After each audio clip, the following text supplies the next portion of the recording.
Cela fait 4 ans, jour pour jour, depuis l'accession de l'actuel chef de l'État à la magistrature suprême, le 24 janvier 2019. La RDC connaissait sa toute première alternance pacifique au sommet de l'État entre le président sortant Joseph Kabila et l'entrant Félix Tshisekedi. Attaque terroriste des M23 sur certaines positions des FARDC, l'axe de contour Butembo-Goma est désormais sous menace, situation à la base d'un déplacement massif des populations. Et aux États-Unis, le suspect de la fusillade en Californie a été retrouvé mort 24 heures après le drame. Si tout danger est désormais écarté, la police enquête toujours sur le motif de son acte. Bonjour à tous. Le village Kichanga en territoire de Massissi s'est réveillé ce mardi sous des tirs en armes lourdes. D'après les premières informations qui nous sont parvenues, il s'agit des terroristes du M23 qui ont attaqué certaines positions des FARDC. L'axe de contour Butembo-Goma est désormais sous menace, situation à la base d'un déplacement massif des populations. Le député provincial Alexis Baunga, élu de Massissi, fait le point sur la situation. On l'écoute. Vers 5h30 du matin, que les rebelles du M23 sont venus attaquer simultanément 3 positions de nos forces républicaines, donc les FARDC. Et Dieu merci parce que nos forces ont tenu et ont pu mettre en déroute l'adversaire, donc en l'occurrence les M23.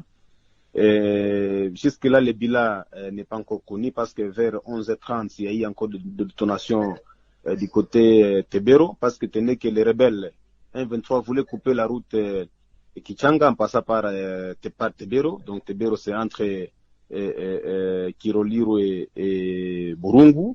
Dieu merci, nos forces de défense et de sécurité ont pu les mettre en déroute. À ce moment où je vous parle, la station est encore sous contrôle et nos FARDC se comportent encore bien.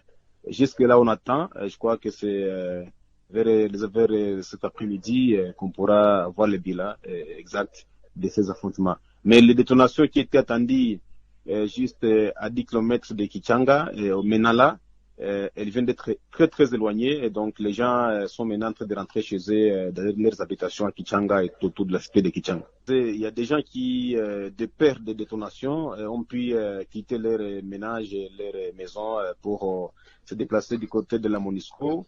Mais vers midi 30, les gens ont commencé à regagner leur maison. Et donc maintenant là, la situation commence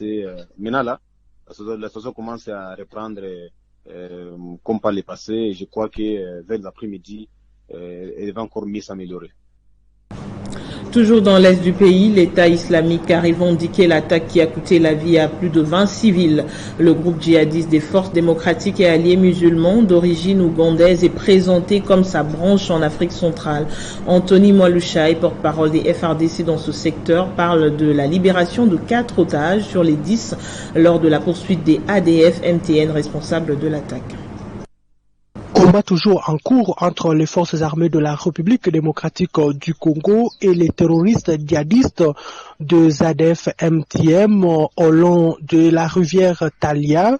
Nous sommes dans la chefferie de Bachou, dans le territoire de Beni, où ces mouvements terroristes a fait incursion hier et a tué plus de 24 de nos compatriotes, mais les forces armées de la République démocratique du Congo continuent toujours à harceler ces terroristes ADF-MTM. Le bilan provisoire fait état de 4 de ces otages libérés et le combat continue. Nous espérons que dans les heures qui suivent, nous serons en mesure de vous donner le nombre exact des terroristes neutralisés par l'armée régulière, mais tout laisse à croire que la guerre tourne à l'avantage de FARDC qui sont vraiment déterminés à non seulement venger ces compatriotes qui ont été lâchement tués dans la chefferie des Bachou, mais aussi à anéantir ces mouvements terroristes et à donner la paix à notre population. Il y a 4 ans, pour la toute première fois au Congo, Félix Tshisekedi et Joseph Kabila entraient dans l'histoire comme les premiers présidents à avoir effectué une passation pacifique du pouvoir. Un cas d'école parce qu'autrefois, adversaires politiques avec des avis très tranchés, un événement qui a fait respecter la RDC sur la scène politique pendant un bon moment certes, mais pas une éternité. À couleur, costume presque sur mesure, Kinshasa est entre la fête et des interrogations, en tout cas loin des violences post-électorales, comme ce fut le cas pour les 2 précédents scrutins présidentiels. Félix Tshisekedi, fils de l'opposant historique Étienne Tshisekedi Wamulumba, accède au pouvoir dans une atmosphère d'harmonie surprenante avec son prédécesseur Joseph Kabila, dont le 2e mandat était arrivé à échéance depuis 2 ans. Au départ, ils choisissent de gouverner ensemble conformément aux résultats des urnes, donnant la présidence à l'UDPS et la majorité parlementaire au Front commun pour le Congo, autrefois géant politique comptant près de 400 députés à l'Assemblée nationale, plus de 20 gouverneurs sur les 26 que compte le pays. Une harmonie qui ne fera pas long feu, les 2 camps s'accuseront d'ici la fin de l'année 2019 des coups bas d'un côté et des violations des textes de l'autre.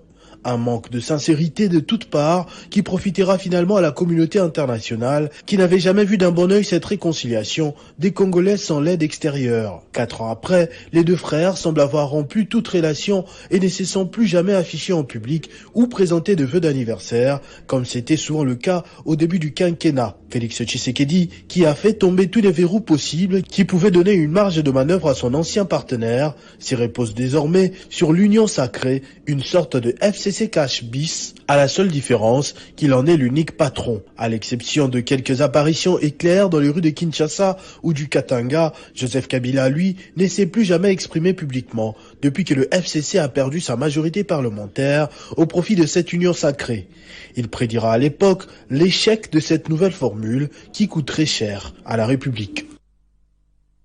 4 ans jour pour jour, mais quel bilan pour l'UDPS à la tête du pays sur le plan économique, sécuritaire et social? On écoute à ce propos tour à tour le secrétaire général adjoint de l'UDPS chargé des questions politiques et juridiques, Déo Bizibou, et celui du PPRD, Ferdinand Kambéré, joint au téléphone par Jean-David Kilolo et Christian Kalonji. Le bilan, il est positif. Bien entendu, il aurait dû être davantage, n'eût été les contextes dans lequel l'État avait accédé au pouvoir. Ce contexte, notamment, une année qu'on a passée et donc dans le Covid, qui avait secoué le monde entier, mais aussi le contexte de guerre en Ukraine qui est aussi en train de secouer tout le monde, et donc le monde entier. Et malgré cette conjoncture-là, le chef de l'État aligne un bilan positif sur le plan économique. Pendant que tous les pays du monde entier sont en train de se plaindre, nous sommes restés, nous avons quand même atteint un taux de croissance de 6,1%. Et voilà, nous sommes passés par exemple sur le plan de la mobilisation de finances avec ça Antoine Tshisekedi. Le budget qui était à 4 milliards, nous sommes aujourd'hui à 16 milliards. Il y a eu quand même une évolution. Il a mis fin au régime d'hommes forts. Le bilan du président Félix pour les 4 ans à la tête du pouvoir est largement négatif. Et ça, c'est dans tous les secteurs. Donc, sur le plan politique, nous sommes déjà à l'année électorale, ça veut dire à la 5e année. Mais voyez comment déjà les tensions, rien que pour mettre en place une Cour constitutionnelle impartiale, pour mettre en place une CENI consensuelle, impartiale, selon la loi, les améliorations qui ont été apportées dans la loi organique portant organisation de la CENI ne sont pas respectées. Le gouvernement s'est engagé dans les accords qui sous-traitent la matière de sécurité et même de l'intégrité de notre pays à une force régionale après l'échec de l'état de siège qui continue à proroger. Sur le plan social, là, n'en parlons pas. C'est tout le monde qui crie, que ce soit les fonctionnaires, que ce soit même la population, avec cette flambée de prix sous les marchés. Les taux d'échange, n'en parlons pas. Parlons infrastructure dans le journal. L'état de délabrement avancé des routes de la province du Maniema. La nouvelle dynamique de la société civile coordination de la province hausse-le-ton. Elle indique qu'aucun territoire de cette province n'est aujourd'hui relié au chef-lieu et cette situation crée des conséquences néfastes jusqu'à perturber la vie quotidienne de la population du Maniema. À ce jour, la ville de Kindu, chef-lieu de la province du Maniema, ne reliée à aucun territoire qui compose cette province. L'état de délabrement de ce coin est l'une des causes Certains médias ont même surnommé cette route du Maniema de route de l'impossible. La route Kindu-Kalima, par exemple, 101 km est menacée à partir de 11 km. Kindu-Kasongo, long de 245 km, il faut réaliser 2 à 3 jours pour arriver à destination. Face à cette situation, Maître Michel Yuma Kasonda, coordonnateur de la nouvelle dynamique de la société civile au Maniema, s'est exprimé. Nous, de la population du Maniema, nous ne méritons pas cette vie-là misérable parce que les routes ne sont pas en bon état. Et pour la petite histoire, il y a près de 2 mois, le gouverneur intérimaire du Maniema avait annoncé un financement de plus de 2 millions de dollars pour la réhabilitation d'au moins 650 km dans la province. Mais depuis le lancement du travaux, aucun chantier est en mouvement. L'office de route avait justifié cet arrêt par de pluie, un motif non compris. Je ne pense pas que c'est dans cette façon-là. Donc nous, de la nouvelle dynamique de la société civile, nous ne pensons pas que c'est de cette façon-là qu'on doit gérer la province. Ce n'est pas parce qu'on a connu la pluie, parce qu'on connaît la pluie, on doit arrêter les travaux. La société civile lance donc un appel aux autorités compétentes. Et ici à Kinshasa, le Premier ministre Samalou Kondé a reçu ce lundi Lut Binsar, coordonnateur maritime et investissement de l'Indonésie, en présence de la vice-premier ministre F. Bazaïba, du ministre de l'Industrie Julien Paluku. Ils ont échangé autour du nouveau partenariat signé notamment dans le secteur de l'environnement et de l'industrialisation entre la RDC, l'Indonésie et le Brésil. C'est un accord qui se fera en 2 volets pour aboutir au développement durable entre la RDC, l'Indonésie et le Brésil. Le premier volet, c'est les couverts forestiers, les forêts de mangroves et les tourbières. Comment les capitaliser? Parce que la RDC comme pays solution joue le même rôle que le Brésil et l'Indonésie face aux enjeux climatiques.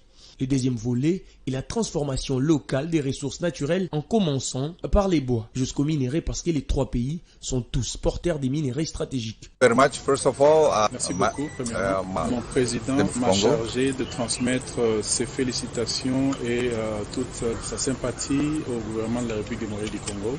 Il y a 2 choses que nous allons faire avec le gouvernement de la République démocratique du Congo. La première sera la collaboration autour des tourbières. Et ce sont là les sujets qui vont créer des crédits carbone pour les 2 pays. Et si nous pouvons le faire ensemble avec le Brésil, la RDC et l'Indonésie et le Brésil, ce sera une très très bonne puissance, capacité de négociation au niveau international concernant les changements climatiques. La République démocratique du Congo est un pays très riche. Si nous pouvons travailler ensemble, la RDC et l'Indonésie, nous serons capables d'amener de la prospérité pour nos peuples respectifs. Pour la vice-première ministre en charge de l'environnement, F. Bazaïba Massoudi, la rencontre de ces jours est la résultante d'un long processus qui a abouti à la signature d'un accord tripartite Brésil-RDC-Indonésie. Cette séance s'inscrit dans les cadres de la bilatérale entre la RDC et l'Indonésie pour la mise en œuvre de cet accord qui amène le développement durable. Éducation nationale en offre après la ville de Kolwezi. Le ministre de l'enseignement supérieur et universitaire Mohindo Nzangi devra lancer la formation paramilitaire des étudiants ce mardi dans la province de la Chopo. Une formation qui concerne essentiellement les étudiants de classe de recrutement et qui se fera à 2 volets. Le premier sera donc consacré aux valeurs et principes et symboles de la République et le second aux exercices militaires proprement dits. La gouverneure de la province du Olomami, Isabelle Kalinga, a été face aux jeunes de sa province. C'était dans le cadre de la sensibilisation au patriotisme en vue de les inviter à participer au développement de la province à vocation agro-pastorale. Autour du thème « La jeunesse au cœur du développement », la gouverneure de la province du Olomami, Isabelle Kalinga Mushimbi, était face aux jeunes de sa province. S'inspirant du modèle du chef de l'État Félix Antoine Tshisekedi Tshilombo, le ministre provincial de la jeunesse et la responsable des jeunes dans cette province ont dans leurs mots soutenu les valeurs attendues des jeunes au siècle présent. Rendant hommage au chef de l'État, la gouverneure de la province du Olomami a invité les jeunes à la découverte des potentialités de leur province et participer à son relèvement. Nous devons être ensemble. Notre province, comme je l'ai dit toujours, n'est pas pauvre. Nous avons tout tout ce qu'il faut, Dieu nous a tout donné. Et si nous prenons conscience nous-mêmes de savoir que nous avons tout, c'est qu'on va se mettre autour d'une table, chacun dans son domaine, chacun avec son expérience, chacun avec son expertise. En tout cas, on sortira quelque chose de meilleur pour la province. Après les jets de questions-réponses entre la gouverneure et les jeunes de cette province, satisfaits, ils l'ont décerné un diplôme de mérite par rapport aux efforts simplement remarquables dans le relèvement du Olomami. Et dans le continent, c'est confirmé, le Burkina Faso ne veut plus des troupes françaises sur son sol. Le pays l'a dit ouvertement à travers le porte-parole du gouvernement, mais la France peine encore à croire à cette décision et attend toujours des clarifications de la part du président de la transition Ibrahim Traoré. Les quelques 400 éléments des forces spéciales françaises ont un mois pour plier bagages. Le pays a décidé qu'il ne s'agit pas de la rupture des relations diplomatiques, mais de la fin de la coopération militaire. Aux États-Unis, le suspect de la fusillade en Californie qui a fait 10 morts a été retrouvé mort dans sa camionnette. Un homme a ouvert le feu dans un dancing à Monterey Park samedi soir, le jour du Nouvel An lunaire. Pour un motif encore inconnu, il avait ensuite pris la fuite. La traque s'est terminée à environ 45 km de Monterey Park, en Californie, aux États-Unis, où a eu lieu la fusillade. Les suspects de la tuerie qui a fait 10 morts samedi soir dans un dancing californien a été retrouvé mort dans une camionnette blanche dimanche 22 janvier.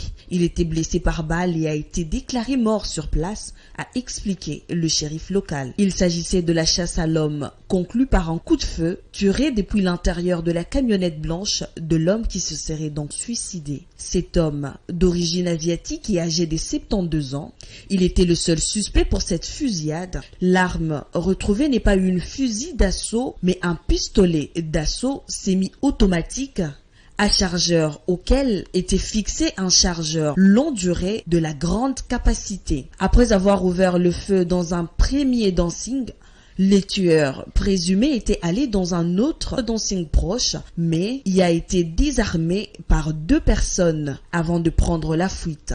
La plupart des victimes, 5 femmes et 5 hommes, sont âgés de 50 à 60 ans environ. Au moins 10 autres personnes blessées ont ensuite été hospitalisées dans un état critique. Le motif de l'attaque, survenu le jour de Nouvel An lunaire, n'est pas encore connu. Une enquête en cours, les festivités et le marche de Nouvel An en Chine ont été annulées. Il s'agit de la fusillade la plus meurtrière dans le pays depuis qu'un homme armé a tué 22 personnes en mai 2022 dans une école primaire d'Uvalde aux États-Unis, a déclaré Joe Biden dans un communiqué. Place à présent au rappel des principaux titres. Cela fait 4 ans, jour pour jour, depuis l'accession à l'actuel chef de l'État à la magistrature suprême, le 24 janvier 2019. La RDC connaissait sa toute première alternance pacifique au sommet de l'État entre le président sortant Joseph Kabila et l'entrant Félix Tshisekedi. Attaque terroriste des M23 sur certaines positions des FARDC. L'axe de contour Butembo-Goma est désormais sous menace. Situation à la base d'un déplacement massif des populations.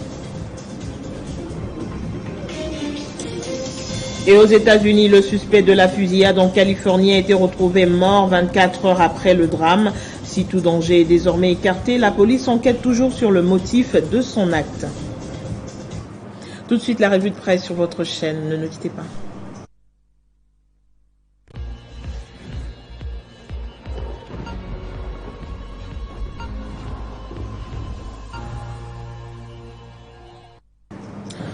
La presse écrite lue pour vous dans une sélection de Héritier Ntambois de l'autre côté du plateau. Bonjour et bienvenue Héritier. Merci Amina, je salue nos téléspectateurs qui nous suivent des partout. À la une de l'actualité, le 24 janvier, date historique marquant la prise du pouvoir de Félix Tshisekedi, président de la RDC. Quel bilan pouvons-nous retenir, repris sur certains tabloïds? Oui, justement, Amina, nous ouvrons notre sélection de cette revue de presse avec le média en ligne info.cd qui titre, vous le voyez, bilan de 4 ans au pouvoir de Tshisekedi largement positif pour Kabouya, négatif pour Kambere. Eh bien, le 24 janvier 2019, Félix Tshisekedi devenait officiellement 5e président de la RDC au terme d'une historique cérémonie de passation des pouvoirs avec son prédécesseur, voulais-je dire, Joseph Kabila. Jour pour jour, 4 ans après, eh bien, quel bilan faire de la gestion de l'actuel chef de l'État? Et pour le secrétaire général de l'Union pour la démocratie et les progrès social UDPS, Augustin Kabouya, les bilans de son chef du parti est largement positif. D'après ses confrères, Kabouya cite entre autres les réalisations de l'effectivité de la gratuité de l'enseignement de l'école primaire, l'ouverture du pays dans les concerts des nations, l'augmentation du budget, la liberté d'opinion et la réduction du nombre de groupes armés. Par ailleurs, Amina Bayombo, Ferdinand Kambere a à ces sujets, en quelques mots, voulais-je dire, indiqué la liberté d'expression est pire aujourd'hui avec l'arrestation de politiques pour leur opinion. Ce qui veut justement dire, Amina, Kambere s'oppose à Augustin Kabouya au sujet du mandat de Félix Tshisekedi, président de la République démocratique du Congo. Alors, à ce même sujet, Radio Okapi, je pense que vous êtes en train de le voir, quant à elle, rappelle l'histoire en titrant le 24 janvier 2019, ces jours-là, Félix Tshisekedi prêtait serment et devenait le 5e président de la RDC. Eh bien, le 24, je les rappelle, janvier, le président Félix Tshisekedi totalise 4 ans depuis qu'il a été investi 5e président de la RDC. Il a succédé ainsi à Joseph Kabila après avoir remporté les élections du 30 décembre 2018. Le média rappelle cependant quelques promesses du chef de l'État. Dans son discours à cette occasion, le 5e président de la RDC avait annoncé la libération de tous les prisonniers politiques, les rétablissements de l'autorité de l'État, la lutte contre la corruption et l'impunité ainsi que la pacification territoire national par l'éradication des groupes armés. Félix Tshisekedi avait promis de centrer son action sur la lutte contre la corruption, la pacification de tous les territoires nationaux, la lutte contre la pauvreté et à œuvrer pour la consolidation, voulais-je dire, d'un État des droits. Il avait aussi promis, Amina, de lutter contre l'impunité, la mauvaise gouvernance, de promouvoir le développement du tourisme et l'accessibilité du citoyen à tous les services, soulignent nos confrères. Et en dehors de nos frontières, la France rapatrie 15 femmes et 32 enfants des camps de prisonniers djihadistes en Syrie. Oui, en dehors de nos frontières, le média France 24 pointe, la France rapatrie 15 femmes et 32 enfants de camps de prisonniers djihadistes en Syrie. Eh bien, le pays d'Emmanuel Macron a rapatrié 15 femmes et 32 enfants, c'est mardi 24 janvier, des camps de prisonniers djihadistes où ils étaient détenus dans le nord-est de la Syrie. Selon le ministre des Affaires étrangères, il s'agit de la 3e opération Amina de rapatriement d'ampleur après celle du 5 juillet 2022, quand la France avait rapatrié 16 mères et 35 mineurs, et celle d'octobre qui avait permis le retour de 15 femmes et 40 enfants. Eh bien, les confrères soulignent que les femmes et les enfants rapatriés ces mardis s'est trouvé justement dans les camps de Roj, sous administration kurde, situés à une quinzaine de kilomètres des frontières ukrainiennes et turques. Les autorités françaises ont cependant remercié l'administration locale du nord-est de la Syrie pour sa coopération qui a rendu possible cette opération. Voilà tout, la sélection de notre revue de presse de ces jours. Merci beaucoup, Héritier Tambouin, pour cette revue de presse. Je vous en prie. Merci à vous également de votre attention. Le journal revient dans moins d'1 heure. À très bientôt sur votre chaîne.